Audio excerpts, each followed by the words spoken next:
Massey Ferguson 135 diesel.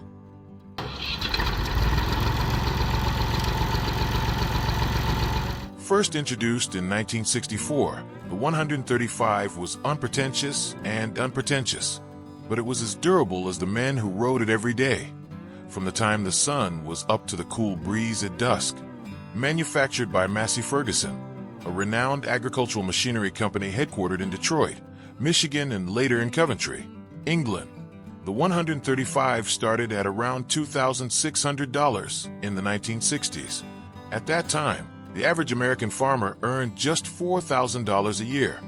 Yet people still saved up, sacrificed every penny to bring it home, like a new member of the family. Today, a used 135, depending on condition, can be found for between $3,000 and $6,000. And for many, that's still a bargain for a legend. From Georgia to Missouri, from wheat fields to cow pastures, the Massey 135 is everywhere. Not because it's flashy, but because it's easy to fix, fuel efficient, and works for just about any job on a small farm.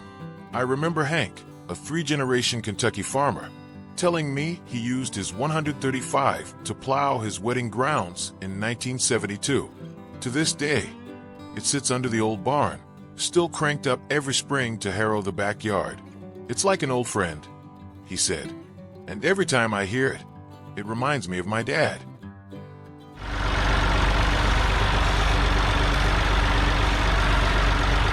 The Massey Ferguson 135 diesel uses a Perkins 3-cylinder engine, making about 45 horsepower. That's plenty of power for weeding, plowing, pulling trailers, and running accessories. It starts easily, even on cold winter mornings below 30 degrees Fahrenheit. The transmission has 6 forward and 2 reverse gears, is easy to operate, and shifts smoothly, especially for those who are getting older and have less nimble hands. The rear PTO has a standard speed of 540 RPM, which can operate lawn mowers, grinders, water pumps, feed mixers, and many other small equipment. The machine weighs about 3,800 pounds, and the large rear wheels have good traction, so they don't slip on wet ground. The ground clearance is about 14 inches, enough to run through the fields without fear of getting stuck. The machine has a simple structure, no complicated electronics. Spare parts are easy to find, from the oil pump to the starter, and can be repaired right in the yard with a few basic tools. Small farm of 5 to 40 acres? The Massey 135 is a great companion, but when buying a used machine, pay attention to check. Does the PTO rotate smoothly? Does the transmission make strange noises? Does the engine start quickly? Is the chassis heavily rusted? Some current users still say, just change the oil on time and adjust the diesel injectors. It runs as smoothly as the first year.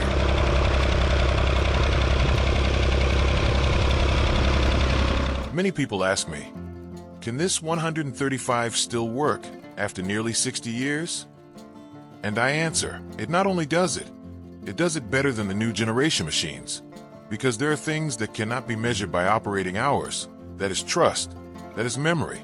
It is the image of my father, sleeves rolled up, standing next to the red Massey, wiping his face with an oily towel, smiling at me in the middle of summer. If you have ever owned a Massey, or any tractor that has accompanied you through the years, please tell us.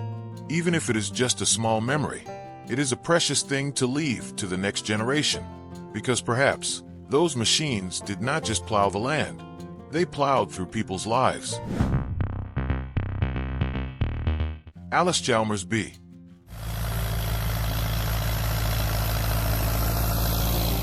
The first machine rolled off the assembly line in 1937, and since then, it has been making its mark all over America, from central Indiana to the prairies of South Dakota. Allis-Chalmers, once the pride of Milwaukee, Wisconsin, produced more than 125,000 BS between 1937 and 1957. When it first came out, the B cost about $495. At the time, the average farmer earned about $400 to $600 a year. So each tractor was a big purchase, one that carried with it the hope of a bountiful harvest. Today, you can find a working Allis B for as little as $1,500 to $3,000, depending on condition and originality. The Allis B is especially popular in the Midwest, where land is plentiful and people are frugal. It is compact, easy to drive, and perfect for farms under 50 acres. People love it because it is easy to repair, fuel efficient, about 1 gallon/hour, and can do everything from plowing to mowing to pulling trailers. I plowed my 1959 wedding field with an old Allis B, says Frank, a veteran from Iowa. Every time it passed through the corn, I felt like I was carrying my dream along with the land. The Allis-Chalmers B uses a 4-cylinder gasoline engine, not diesel, with about 18 to 20 horsepower HP. It is not as fast or powerful as a big machine, but it is very economical and starts easily even in weather below 40 degrees Fahrenheit. The transmission has 3 forward gears and 1 reverse gear, making it easy to control. The clutch pedal is light, the gear lever is short, suitable for older people with weak hands. The PTO runs at about 540 RPM, operating a lawn mower, small water pump, or feed grinder.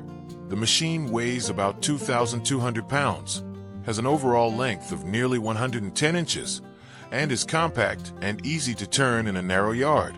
The large rear wheels help grip the ground. Good, no slipping even in wet fields. The machine is easy to repair, no electronics. Parts are common on the used market. A wrench, a bottle of oil, and a little love are enough to keep it running for another 10 years.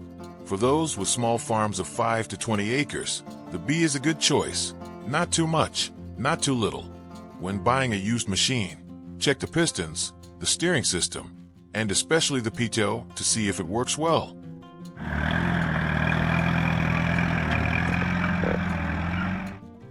Is the Allis B still usable today?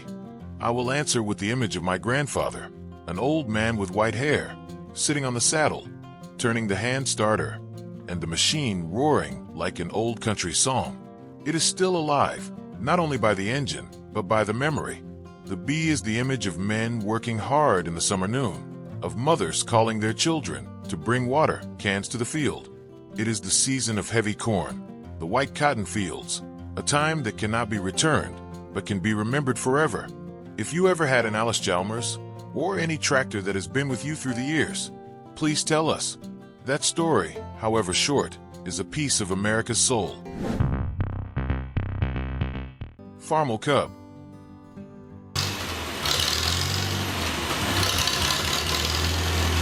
The smallest tractor ever produced by International Harvester. It was first introduced in 1947. Since then, it has become an indispensable friend of family farms across America. The Harvester Cub was built by International Harvester at its Louisville, Kentucky plant.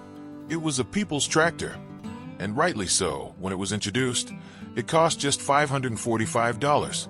Back then, the average farm household income was only about $1,200 per year, so buying a Cub was a major investment, often rewarded after a good harvest. Today, if you look in the right places, you can own a used Cub in good working condition for between $1,800 and $3,500, depending on the level of originality and accessories included. The Cub was extremely popular on small farms in the Southeast and Midwest, where people didn't need a big machine, but something compact, economical, and durable. The biggest advantages of the Cub were that it was easy to drive, easy to repair, and consumed little fuel, only about 0.6 to 0.8 gallons per hour of work. Plus, the off-center design gave farmers a clear view of the rows of crops when plowing or planting. I remember Bill in Tennessee, a 3-generation gardener, saying, "My Cub has been with me planting rows of beans and rows of eggplants. Every time it starts, I think of my dad, who taught me how to fertilize, care for the soil, and keep my heart straight like a row of early summer corn."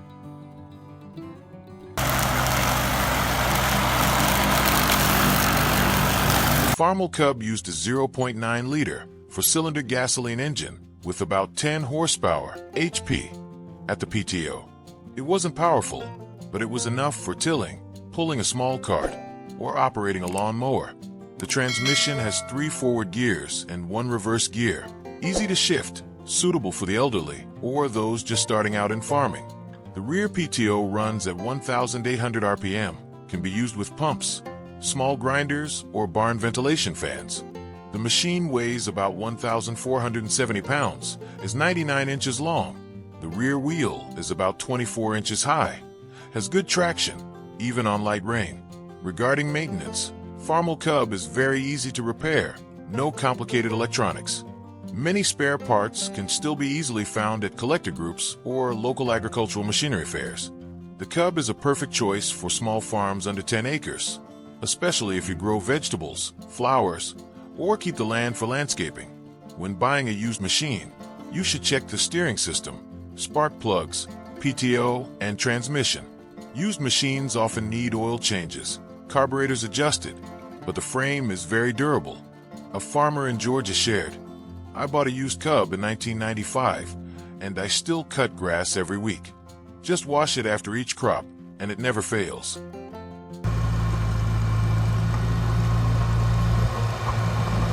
Can a small machine like the Farmel Cub last more than 70 years?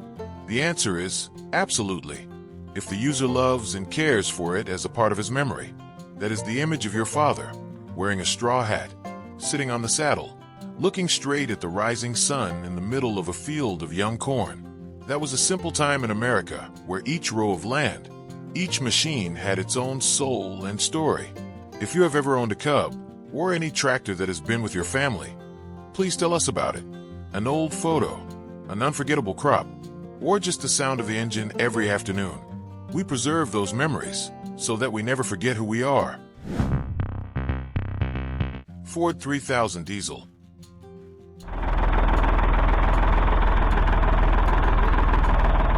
The Ford 3000 Diesel, introduced in 1965, was not loud, not flashy, just a tireless workhorse that served the simple farmer for decades. The Ford 3000 was part of the 1000 series of machines produced by the Ford Motor Company at its plant in Highland Park, Michigan. When it was first introduced, the diesel models started at around $3,500, at a time when the average American farmer earned less than $5,000 a year. Today, if you're lucky, a well-maintained Ford 3000 can be purchased for between $4,000 and $7,000, depending on condition and accessories. The Ford 3000 was once popular throughout the Midwest and Southeast, especially on mixed farms, where people grew corn, raised dairy cows, and cared for every inch of land like a treasure. The strengths of this machine are its versatility, fuel economy, ease of operation, and repair. It is an ideal machine for both heavy-duty workers and those who just need to tend to the backyard. I once met Mr. Luther in Arkansas, who has been attached to his 3000 since 1974. He said, "I used it to plow my wedding land, then pulled the cart to take my kids to school, and now it still cuts the lawn every summer." That machine, it has been friends with 3 generations in my family.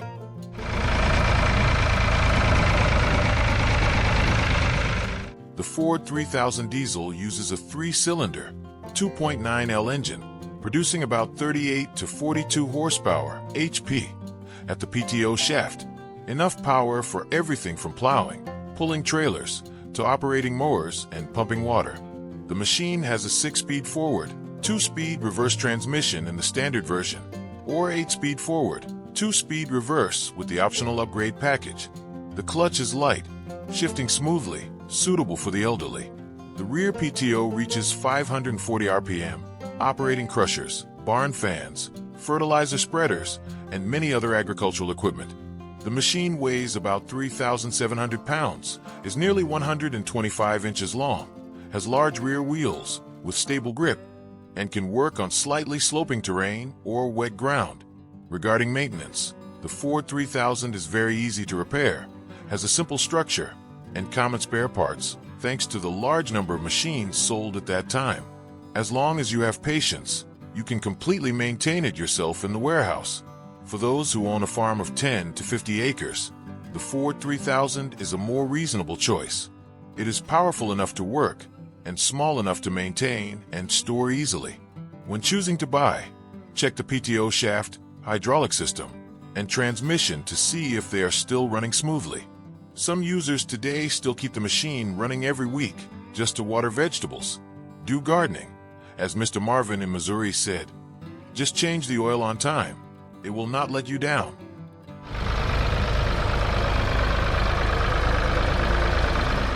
Can a machine nearly 60 years old still work well? I believe it can, if it has been cared for by a kind hand and a heart that loves the land to keep it. The Ford 3000 is not just steel and bolts, it is memories. It is the voice of a father calling his son to go to the field. It is the shadow of a mother standing on the porch, watching the machine roll across the grass.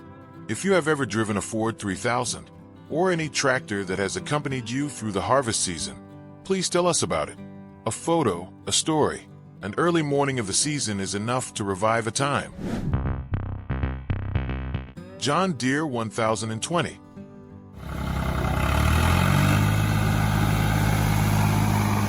First introduced in 1965, during a time when America still held on to traditional values, where farmers believed in their own strength and machines worked without complaint. Own Deere 1020 was manufactured by John Deere, an icon of American agriculture, at its Dubuque, Iowa plant. When it was first introduced, the price of the 1020 diesel ranged from $3,800 to $4,200, a considerable sum compared to the average income of American farmers at that time, only about $5,000 to $6,000 per year.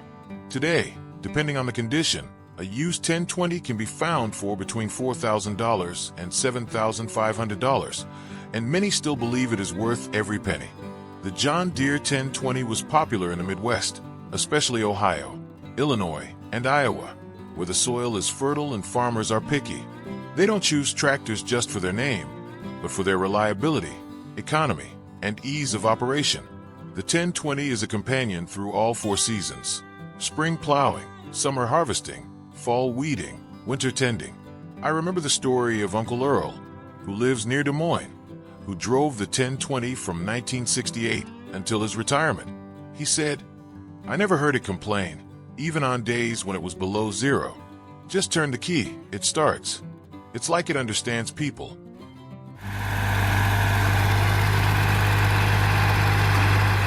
The diesel version of the John Deere 1020 uses a 3-cylinder, 2.4L engine, producing about 40 to 42 horsepower, HP, at the PTO shaft. The transmission includes 8 forward gears, 4 reverse gears in the most popular version, shifting smoothly. Light pedals, compact gear shift, great for older people or those with weak hands. The rear PTO has a standard speed of 540 RPM, which works well for equipment like lawn mowers, water pumps, feed grinders, or even pulling small hay trailers. The machine weighs about 4,200 pounds, is nearly 130 inches long, and has large rear wheels with impressive traction. The ground clearance is high enough to go between rows without damaging plants. The machine is easy to maintain. Many parts are still manufactured or restored by traditional workshops. No fancy electronics, just a screwdriver, patience, and a hot cup of coffee. The 1020 is perfect for small to medium-sized farms, 10 to 60 acres. It is powerful enough to do heavy work, economical enough to use year-round. When buying a used machine, check for unusual engine smoke, hydraulic leaks, and a smooth PTO. An Indiana user says, "I bought my 1020 from an old mechanic who took good care of it. I still use it to mow and run the grinder. Every summer it comes back to life like an old horse that refuses to retire."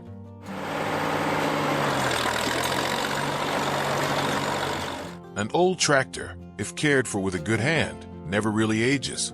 The John Deere 1020 is more than just a tool. It has seen many harvests. It is the sound of each workday. It is the image of your father, your grandfather, sitting upright, driving it through the pasture like it was his dream.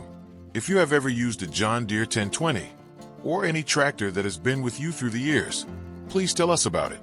Those stories, small as they may be, they are a part of America that we should not forget.